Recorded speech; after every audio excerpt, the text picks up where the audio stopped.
Hai viewers, jumpa lagi bersama Medi dalam channel Infolomedia. Kali ini kita akan membahas sebuah wilayah yang merupakan bagian dari negara Prancis yang terletak di Samudra Hindia. Namanya ialah Mayotte. Namun sebelum itu, silakan tekan tombol subscribe dan jangan lupa nyalakan loncengnya ya, biar tidak ketinggalan informasi yang Medi sajikan di channel ini. Mari kita lanjut. Mayotte ialah departemen seberang laut Prancis yang berada di Samudra Hindia, tepatnya di ujung utara selat Mozambik, di antara utara Madagaskar dan utara Mozambik. Teritorinya secara geografi bagian dari Kepulauan Komoro, namun ternyata wilayah ini masih bagian dari negara Prancis. Mayotte beribukotakan Mamoudzou yang dikenal dengan Momodou yang berada di pulau utama Mayotte, Grande Terre. Dulunya wilayah ini beribukotakan Dzodzi yang berada di pulau kecil Petite Terre atau Pamandzi. Mamoudzou dipilih sebagai ibu kota pada tahun 1997. Luas wilayah Mayotte sebesar 374 km persegi yang terdiri dari pulau utama yang bernama Grande Terre atau Mahore, kemudian satu pulau kecil Petite Terre atau Pamandzi, dan beberapa kepulauan kecil di sekitar dua pulau tersebut. Mayotte memiliki populasi sebesar 270.372 jiwa pada tahun 2019, dengan mayoritas penduduk beragama Islam, yakni sebesar 97% dari total jumlah penduduk. Lebih dari 90% penduduk Mayotte adalah orang-orang Komoro. Bangsa Komoro adalah perpaduan dari berbagai etnis yang berimigrasi ke Kepulauan Komoro beratus-ratus tahun yang lalu, seperti para pedagang Arab, Iran, Afrika, dan Malagasy. Bahasa resmi satu-satunya di Mayotte adalah bahasa Prancis, walaupun hanya 55% penduduk di atas usia 15 tahun yang menyatakan bahwa mereka dapat membaca dan menulis dalam bahasa Prancis. Sedangkan kaum lansia tidak dapat berbahasa Prancis, karena mereka tumbuh dalam masa di mana Mayotte belum menjadi departemen seberang laut Prancis. Sebenarnya, bangsa Eropa pertama yang menemukan kepulauan ini ialah penjelajah dari Portugis pada tahun 1503. Namun, mereka tidak pernah menjadikan wilayah ini sebagai koloni.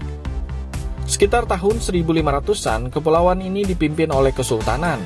Kesultanan Mayotte berakhir saat era Adrian Soli, yakni seorang Raja Iboina dari Madagaskar. Banyaknya tekanan dari wilayah tetangganya seperti Kerajaan Malagasy, Kesultanan Komoro, dan juga para bajak laut, membuat Mayotte yang berpenduduk sedikit sangat lemah. Sultan terakhir yang bersekutu dengan Prancis kemudian membuat kesepakatan untuk menjual Mayotte kepada Prancis di tahun 1841. Saat Kepulauan Komoro memasuki pemilihan referendum pada tahun 1974 dan juga tahun 1976 untuk memerdekakan diri dari Prancis, Mayotte menjadi satu-satunya bagian konstituensi yang menolak kemerdekaan dan memilih untuk tetap bergabung dengan Prancis. Walau begitu, negara Komoro yang memilih merdeka dari Prancis tetap mengklaim Mayotte sebagai bagian dari wilayah mereka. Mayotte mengalami perubahan status pada tahun 2011. Setelah 10 tahun menjadi jajahan seberang laut Prancis, Mayotte resmi menjadi departemen seberang laut Prancis berdasarkan hasil dari referendum pada tanggal 29 Maret tahun 2009. Sistem perpajakan Prancis juga diterapkan di Mayotte sebagai syarat menjadi departemen seberang laut Prancis. Kesejahteraan sosial Mayotte pun akan dinaikkan secara bertahap selama 20 tahun, supaya setara dengan departemen-departemen seberang laut Prancis lainnya. Karena Mayotte adalah bagian dari Prancis, maka mata uang yang digunakan di wilayah ini ialah mata uang euro. Walaupun Mayotte hanya sebuah pulau kecil, namun cocok sekali untuk liburan pantai, sebab ada beberapa pantai yang indah di Mayotte. Contohnya nih viewers, di Mayotte kita dapat mengunjungi yang pertama ialah Pantai Gudza. Pantai Gudza adalah pantai paling populer dan indah di Mayotte. Ini adalah garis pantai yang paling sering digambarkan di kartu pos dan juga di buku panduan pulau. Di sini kita dapat beristirahat sambil menikmati pemandangan pantai yang indah. Bagi para penyelam pemula, tempat ini sangat cocok untuk memulai pengalaman mengenal dunia bawah laut yang unik dan melihat beberapa terumbu karang yang ada di kawasan ini. Air di sini sangat tenang. Terumbu karang mengelilingi bagian pulau ini, mengubahnya menjadi laguna yang indah dengan kondisi ideal untuk penyelam pemula untuk bersnorkeling.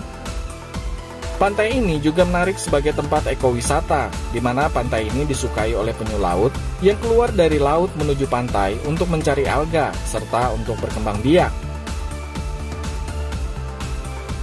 Tempat yang kedua ialah Pantai Moya. Moya adalah pantai tropis di sisi timur Pulau Pamanzi atau Pati Tetere. Di kawasan pantai ini kita tidak menemukan toko, kursi berjemur, bar, bahkan payung pantai.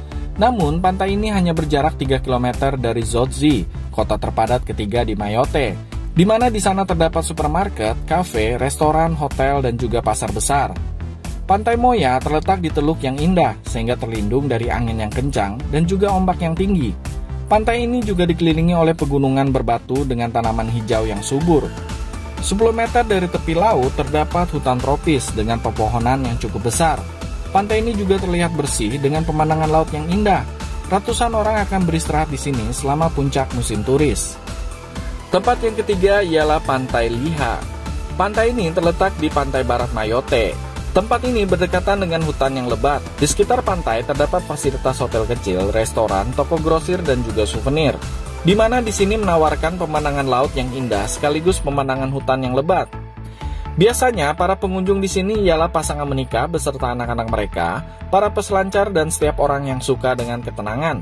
Sebab pantai ini tidak selalu penuh, sehingga kita dapat menikmati keheningan dan menyendiri dengan alam. Tempat yang keempat ialah Pantai Zazile. Zazile adalah sebuah taman nasional yang letaknya berada di tenggara Pulau Mayotte. Di kawasan ini ada beberapa pantai besar, beberapa di antaranya tertutup pasir putih, ada juga yang memiliki permukaan yang hitam.